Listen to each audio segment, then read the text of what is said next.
The first time I intended to make the video, I thought maybe I just import the scikit-learn library and import neural network, look in the internet how I can use it and then make a video.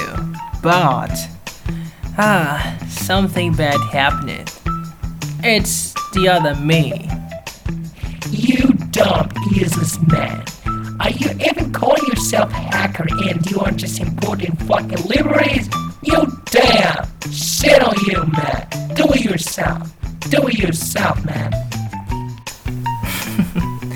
And there I thought, maybe it will be a good idea to make a neural network from scratch. Let's learn a little bit. Oh, and the first thing I did is searching in Google, Mr. Google. I started tapping some keywords that can help me to reach out some scientific papers or articles that can help me to understand the fucking concept behind the neural networks. Damn it, that took me a lot of time before reaching this well-made article that almost summarized every single thing. It was amazing. I took a paper and pen and started writing down all the relations and ideas behind the neural network, and I built a whole knowledge just to be able to make a good implementation using Python afterward. Okay, really bad, really hard, but okay, I did it. I finished all this fucking theory, right? A few moments later.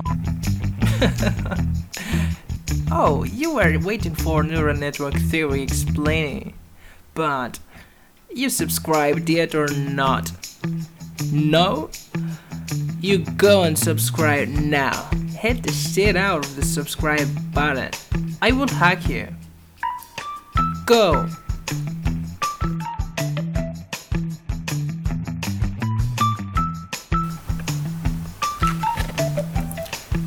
Finally, I finished with the theory. So let me guys explain you what I understood from all those articles and papers. To make it simple, let's take a simple neural network that consists of two layers, input layer and output layer. We will be just ignoring height layers for now. As you see, the input layer is linked to the output layer through weights, and those weights and bias are the main element that constitute the system. By changing them carefully, the system's behavior will change accordingly. So mathematically saying, this is described by this equation. The output will be equal to a function of the feature multiplied by the corresponding weight plus the bias, or what we call the threshold. But this just describes one output. But as we know, the output layer might contain more than one node. So we can pass the vectorial representation to present the whole relationship between the two layers properly. And as you see here, we have the vector of output will be equal to the capital F, which is a vector of functions of the matrix of weights transposed multiplied by the vector of features plus the vector of bias. If you develop this, we will end up by the first equation that I show you. So, f is an activation function. It could be binary step, linear, or sigmoid. So till now, we understood how the neural network works, but how we can train it, or mathematically saying, how we can change the matrix of weights and the vector of thresholds of the bias value to render the system useful to our use case.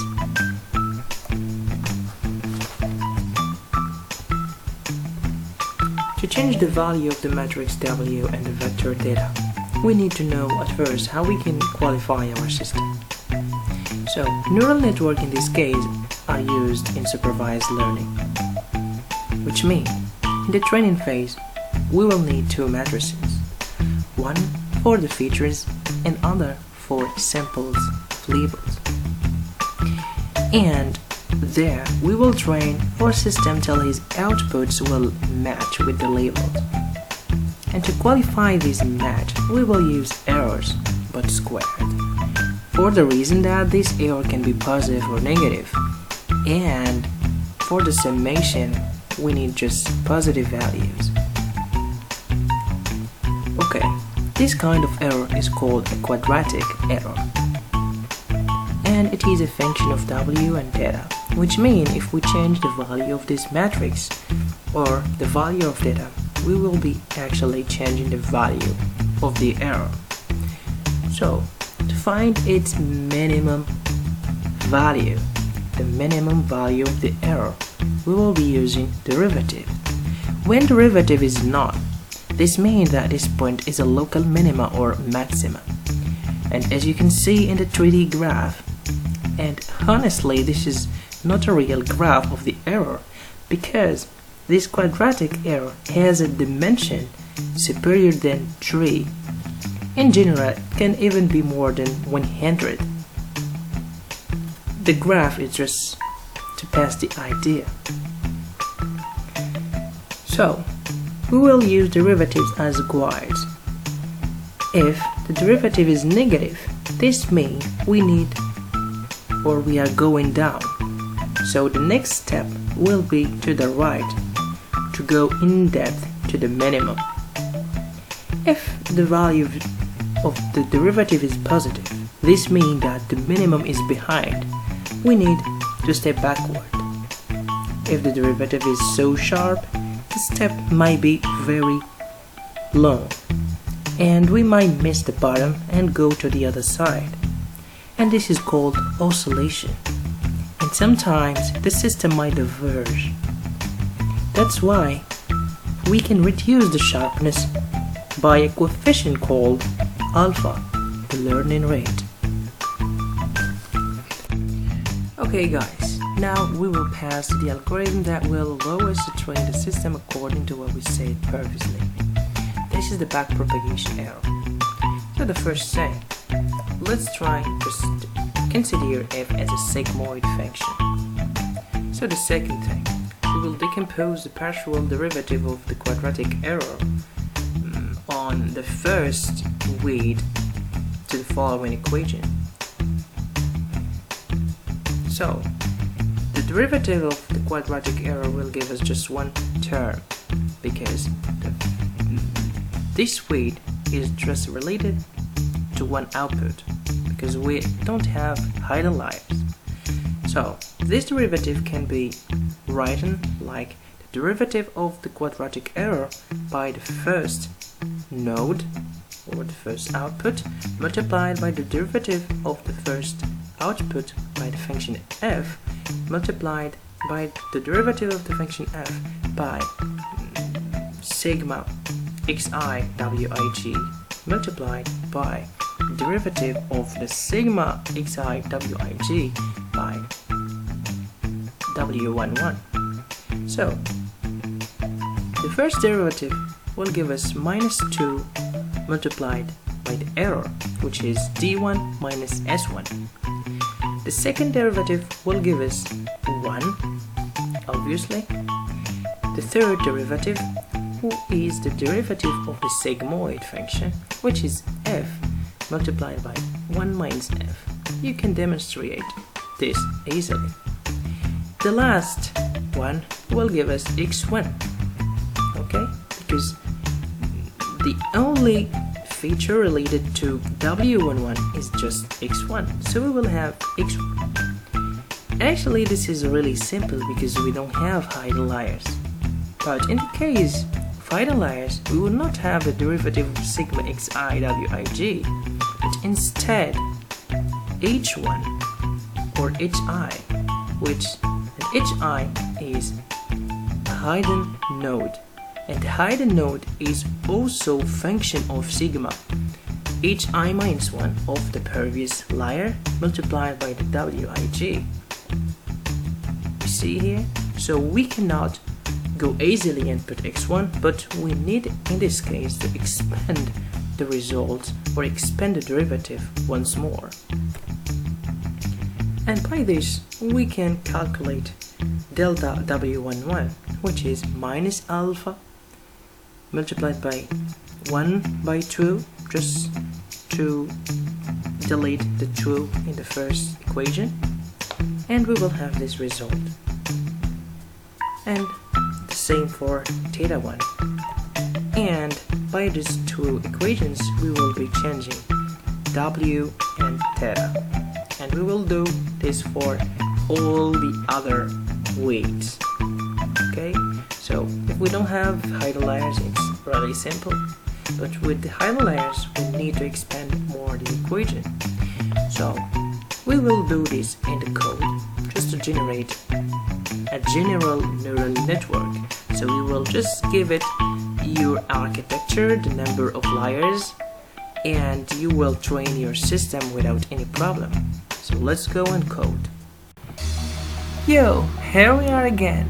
So, as always, I have to organize my ideas at the first time. So as we have seen in the theory explaining, the first thing we have to do is to make the neural network. So we need to make the neural network architecture. Then I will try just to make an algorithm to predict the output using the neural network architecture, and then I will try to train the system using the backpropagation error and the gradient descent. Right, so let's do that.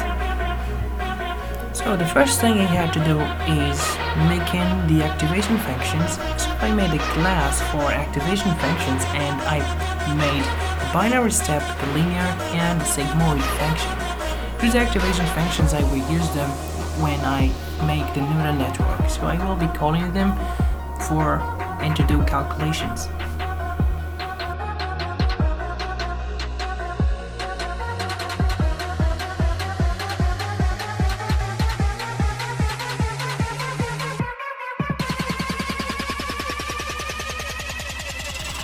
So after making the activation functions, I started building the neural network.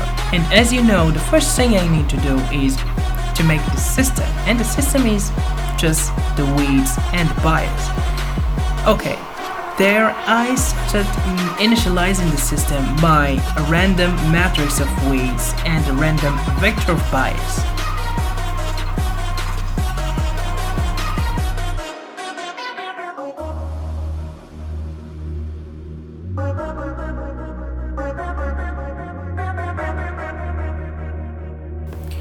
So, after making the neural network architecture, I made a function to predict an output with the actual architecture and the actual value of the matrix of weight and bias. Okay, after that, I started implementing the backpropagation error by this function called train. So I will give it just the features or the matrix of features, the matrix of labels, and the algorithm, which is here the backpropagation error, the learning rate, the number of epochs, and the target error. And it will give you the system or the trained system. So this was a bit hard because I had to know in which manner I can implement all of those theoretical relationships, those mathematical relationships using Python. And at the end, I successfully made this backpropagation error, and it's working well.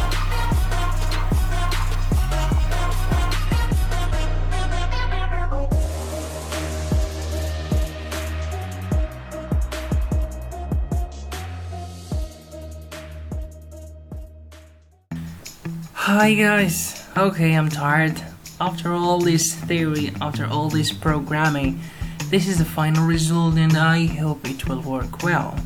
Okay, so about the test. So we will be testing our neural network by making something that can simulate 4 gate or logical gates.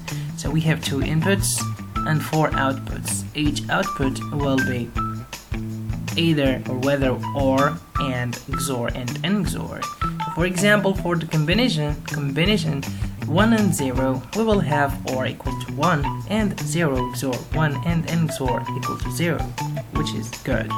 So normally which is needed from the neural network is giving us the same labels here, and there we can see that our neural network is working well. Okay, I will be using my function train, and I will be seeing the result right down. For index feature, it enumerate features, and product minus the label, just to see the error, right? So let's see what will happen.